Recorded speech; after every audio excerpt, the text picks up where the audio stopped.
Hi friends, welcome back to my channel Paniyaram Recipes. இன்னைக்கு நம்ம வீடியோல என்ன பார்க்க போறோம் அப்படினா ரொம்ப டேஸ்டியான பணியாரம் எப்படி பண்ணலாம் அப்படிங்கறத தான் பார்க்க போறோம். இது வந்து ரொம்ப சிம்பிள். நீங்க ஈஸியா வீட்ல டக்குன்னு செஞ்சு முடிச்சிடலாம். உங்ககிட்ட தோசை மாவு இருந்துச்சுனா இத கண்டிப்பா ட்ரை பண்ணி பாருங்க. வாங்க நம்ம வீடியோக்குள்ள போலாம். அதுக்கு முன்னாடி இப்பதான் நீங்க நம்ம சேனலை ஃபர்ஸ்ட் பார்க்கறீங்க அப்படினா Subscribe பண்ணிக்கோங்க. கூடவே அந்த பெல் ஐகானையும் டிங்னு கிளிக் பண்ணி விடுங்க. அப்பதான் நான் போடுற எல்லா வீடியோஸும் உங்களுக்கு நோட்டிஃபிகேஷன் வரும். நீங்களும் நம்ம வீடியோஸ் மிஸ் பண்ணாம பார்க்கலாம். சரி வாங்க இந்த கார பணியாரம் எப்படி பண்ணலாம் அப்படிங்கறத வீடியோக்குள்ள போய் தெரிஞ்சுக்கலாம். வாங்க வீடியோக்குள்ள போலாம். இந்த பணியாரத்துக்கு நம்ம கொஞ்சமா ஜவ்வரிசி ஊற போட்டு எடுத்து வச்சுக்க போறோம். அது வந்து இந்த டிஷ்க்கு வந்து ரொம்ப டேஸ்ட் கொடுக்கும். நான் இதுல வந்து 1/4 கப் கிட்ட தான் ஜவ்வரிசி எடுத்து வச்சிருக்கேன். இது வந்து நைலான் ஜவ்வரிசில செஞ்சீங்கன்னா உங்களுக்கு ரொம்ப நல்லா இருக்கும். நம்ம வந்து இந்த ஜவ்வரிசியை நார்மல் வாட்டரில் ஊற வைக்கிறதுக்கு பதிலாக ஓரளவு லூக்வார்ம் வாட்டர், ஓரளவு சூடான தண்ணியில் நம்ம இதை ஊற வச்சோம் அப்படின்னா சீக்கிரமாக ஊறிடும். அதே மாதிரி அந்த குண்டாக வந்துடும். இதை வந்து 4 மணி நேரம் கிட்ட ஊற வச்சு எடுத்துக்கிறேன். இப்போ பாருங்கள், சூப்பராக ஊறிடுச்சு.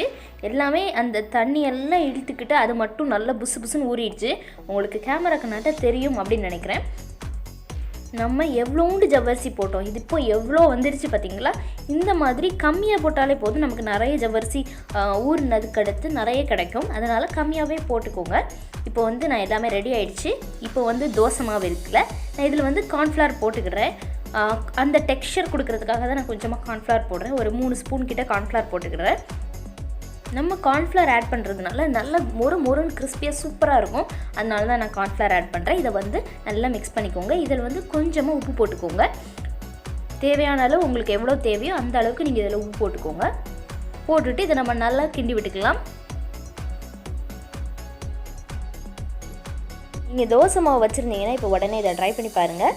நான் வந்து இப்போது 4லேருந்து ஒரு 5 ஸ்பூன் கிட்ட ஜவ்வரிசி போட்டுக்கிடுறேன். பார்த்துட்டு அதுக்கடுத்து வேணும்னா நீங்கள் அதுக்கடுத்து போட்டுக்கோங்க. ஃபஸ்ட் டைம் ஊற்றி நிறைய தண்ணி ஆக்கிடாதீங்க. நம்ம வந்து இப்போ ஊற வச்சுருக்க எல்லா ஜவ்வரிசியும் போட போகிறதில்ல. கொஞ்சமாக தேவையானதை போட்டுட்டு அதுக்கடுத்து நம்ம மிக்ஸ் பண்ணி பார்த்துக்கலாம். நான் வந்து இப்போ கம்மியாக தான் பண்ணுறேன். உங்களுக்கு நீங்கள் நிறைய பண்ணும்போது நீங்கள் நிறைய போட்டுக்கோங்க. இந்த கப்பு மாவுக்கு ஒரு 4லேருந்து 5 ஸ்பூன் கிட்ட உங்களுக்கு ஜவ்வரிசி ஊறினது கரெக்டாக இருக்கும்.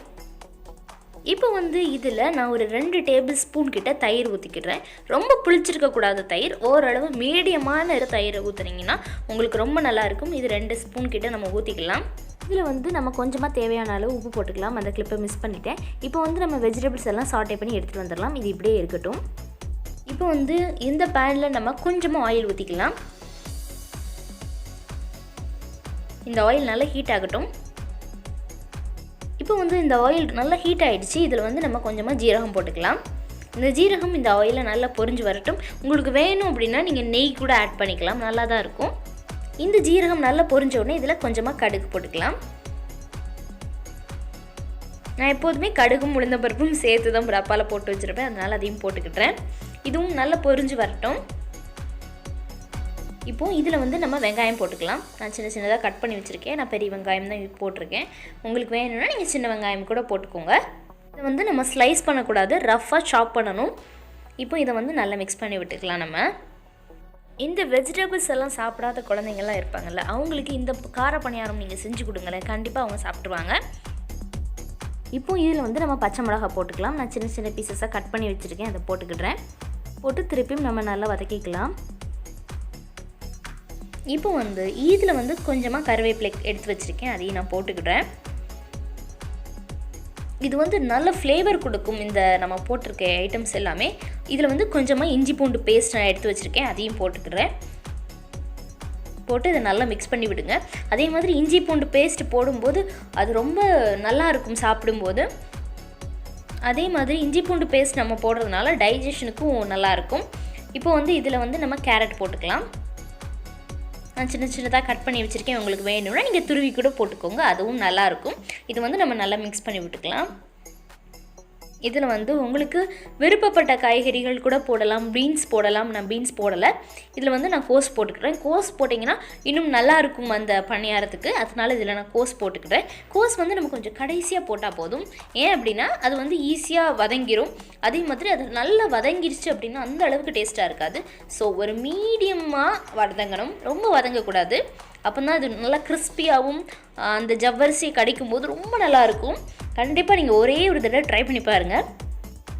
இப்போ வந்து இந்த காய்கறிகள்லாம் பார்ஷியலி குக்கடாக இருக்கணும், ஃபுல்லி குக்கட் ஆகக்கூடாது. இதில் வந்து தேவையான அளவு நம்ம உப்பு போட்டுக்கலாம். ஏற்கனவே நம்ம மாவில் உப்பு போட்டிருக்கோம்.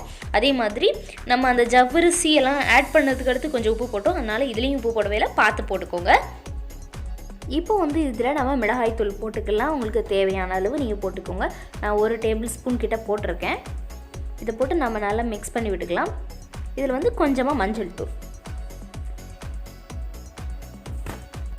இதையும் போட்டு நம்ம நல்லா மிக்ஸ் பண்ணி விட்டுக்கலாம். உங்களுக்கு தேவைன்னா நீங்கள் கரம் மசாலா தூள் போட்டுக்கலாம். ஏதாவது சாஸ் ஊற்ற வேண்டியதாக இருந்துச்சுனாலும் நீங்கள் இதை ஊற்றிக்கலாம். உங்களுக்கு வேணும்னா நீங்கள் பெப்பர் கூட நீங்கள் இதில் போட்டுக்கலாம். எல்லாமே உங்களோட சாய்ஸ் தான். ரொம்ப ரொம்ப நல்லாயிருக்கும். இப்போ வந்து இதில் நான் கொஞ்சமாக கரம் மசாலா தூள் போட்டுக்கிறேன். அந்த மசாலாவோட பச்சை ஸ்மெல் மட்டும் லைட்டாக போனால் போதும். அந்த ஸ்டேஜே நம்ம கரெக்டாக இருக்கும். இப்போ வந்து நான் சின்ன சின்ன பீசஸாக இந்த கொத்தமல்லி இலைகளை கட் பண்ணி வச்சுருக்கேன். அதையும் உள்ளே போட்டுக்கிறேன். இந்த கொத்தமல்லி இலை வந்து ஒரு டிஃப்ரெண்ட்டான டேஸ்ட்டு கொடுக்கும். அதனால் இதில் நம்ம ஆட் பண்ணிக்கலாம். இந்த மாவு ஜவ்வரிசி எல்லாத்தையும் நம்ம போட்டு வச்சுருந்தோம்ல, அதை கொஞ்சம் பெரிய பவுலுக்கு ட்ரான்ஸ்ஃபர் பண்ணிக்கிறேன். அப்போ தான் நமக்கு மிக்ஸ் பண்ணுறதுக்கு கொஞ்சம் ஈஸியாக இருக்கும். இதில் வந்து நம்ம இதுக்கு முன்னாடி அந்த ஃப்ரை பண்ணி வச்சுருக்கோம், இல்லை பொரியல் பண்ணி வச்சுருக்கோம், எப்படினாலும் சொல்லிக்கலாம். அதை வந்து இதில் போட்டுக்கலாம். இதுக்காக தான் நம்ம இந்த மாதிரி கஷ்டப்பட்டு பண்ணோம். இது ரொம்ப டேஸ்ட்டாக இருக்கும். இதை அந்த வெஜிடபிள்ஸோடு நம்ம சாப்பிடும்போது இதை நம்ம நல்லா மிக்ஸ் பண்ணி விட்டுக்கலாம். அந்த கலருமே ரொம்ப நல்லா சூப்பராக இருக்கும். இதை நீங்கள் தரோவாக மிக்ஸ் பண்ணிவிடுங்க. அப்போ தான் அந்த வெஜிடபிள்ஸ் எல்லாமே சுற்றி ஃபுல் மாவுலேயும் போய் நிற்கும். இல்லைன்னா எங்கேயாவது போய் நின்றுக்கிடும். அதே மாதிரி நம்ம போட்ட உப்பு எல்லாமே அங்கங்கே போய் நின்றுக்கிடும். அதனால் நல்லா தரோவாக மிக்ஸ் பண்ணி விட்டுக்கோங்க. அவ்வளோதான், நம்மளோட பேட்டர் ரெடி ஆகிடுச்சு. நம்ம வந்து என்ன செய்யலாம் அப்படிங்கிறத போய் பார்த்துட்டு வந்துடலாம். நான் வந்து 2 மெத்தடில் உங்களுக்கு எப்படி இந்த பணியாரம் பண்ணணும் அப்படிங்கிறத நான் சொல்கிறேன். 2 வேஸ்லேயுமே பண்ணலாம். 2மே சூப்பராக இருக்கும். ஆனால் ஒன்று கொஞ்சம் கிறிஸ்பியாக இருக்கும், ஒன்று கொஞ்சம் சாஃப்டாக இருக்கும். அவ்வளோதான் வித்தியாசம். வாங்க போய் எப்படி பண்ணலாம் அப்படிங்கிறத பார்த்துட்டு வந்துடலாம். இப்போ வந்து இந்த பணியாரக்கல்லை வந்து நான் ஹீட் பண்ணுறேன். இது கொஞ்சம் ஹீட் ஆகட்டும். அதுக்கடுத்து இதில் நம்ம தேவையான அளவு எண்ணெய் ஊற்றிக்கலாம். எண்ணெய் நெய் எதுனாலும் ஊற்றிக்கோங்க. இதில் வந்து பாதி அளவுக்கிட்ட எண்ணெய் ஊற்றிக்கோங்க. நான் ஊற்றுறதுனால டக்கு டக்குன்னு விழுந்துருது இந்த பாட்டிலில். இதை அட்ஜஸ்ட் பண்ணிக்கலாம் நம்ம. அவ்வளோதான், அட்ஜஸ்ட் பண்ணியாச்சு நான். இப்போ வந்து இந்த எண்ணெயும் நல்லா ஹீட் ஆகட்டும். இதில் வந்து ஹீட் ஆனதுக்கு அடுத்து ஊற்றணும். இதுக்கடுத்து இதை சின்ன சின்னதாக ஊற்றிக்கோங்க. நம்ம எடுத்து வச்சுருந்தோம்ல அந்த மாவை குட்டி குட்டி பால்ஸாக ஊற்றிக்கோங்க. பணியாரக்கல் இல்லைன்னா கவலைப்படாதீங்க. நீங்கள் தோசை தவாலே தோசை மாதிரி சுட்டு கொடுக்கலாம். சூப்பராக இருக்கும். அதுவும் கொஞ்சம் நான் நிறைய எண்ணெய் ஊற்றிட்டேன், அதனால் மேலே வரைக்கும் வந்துருச்சு. இந்த மாதிரி நீங்கள் நிறைய எண்ணெய் ஊற்றியும் கிறிஸ்பியாக பண்ணி கொடுக்கலாம். இது வந்து ஃபஸ்ட்டு மெத்தடு. இன்னொரு மெத்தட் ஆயில் ஃப்ரீ மெத்தட், அது வந்து இன்னும் அடுத்தது காமிக்கிறேன் நான். ஆனால் எது சூப்பராக இருக்கும் அப்படின்னு என்கிட்ட கேட்டிங்கன்னா நான் இதை தான் சொல்லுவேன்.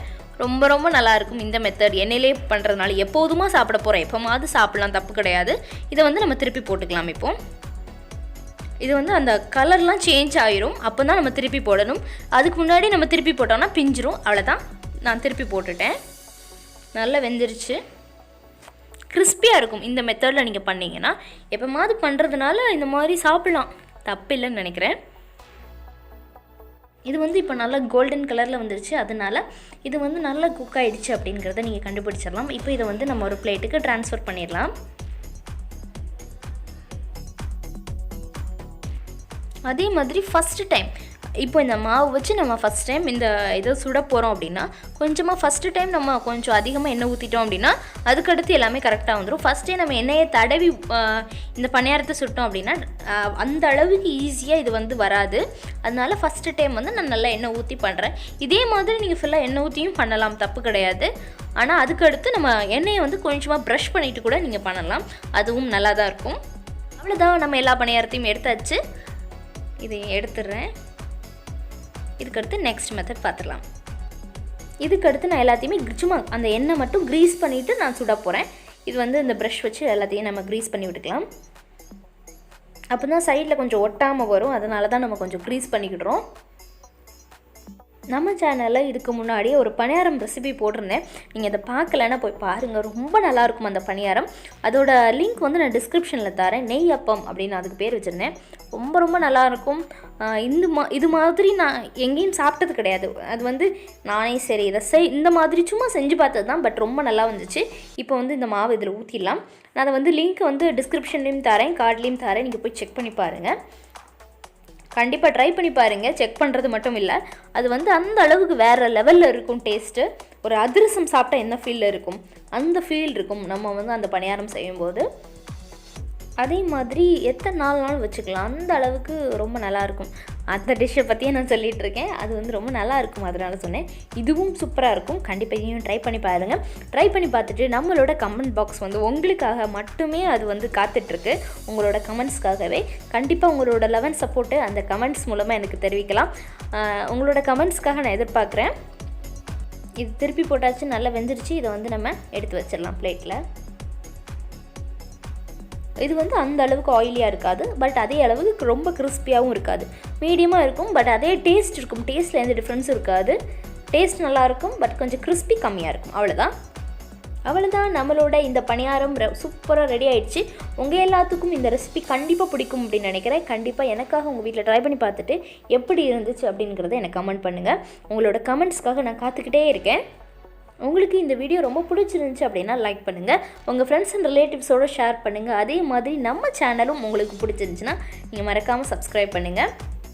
இதே மாதிரி சூப்பரான இன்ட்ரெஸ்டிங்கான ஹெல்த்தியான ரெசிபிஸோட நான் உங்களை நெக்ஸ்ட் வீடியோவில் சந்திக்கிறேன். Until then, thanks for watching this video. நன்றி, வணக்கம்.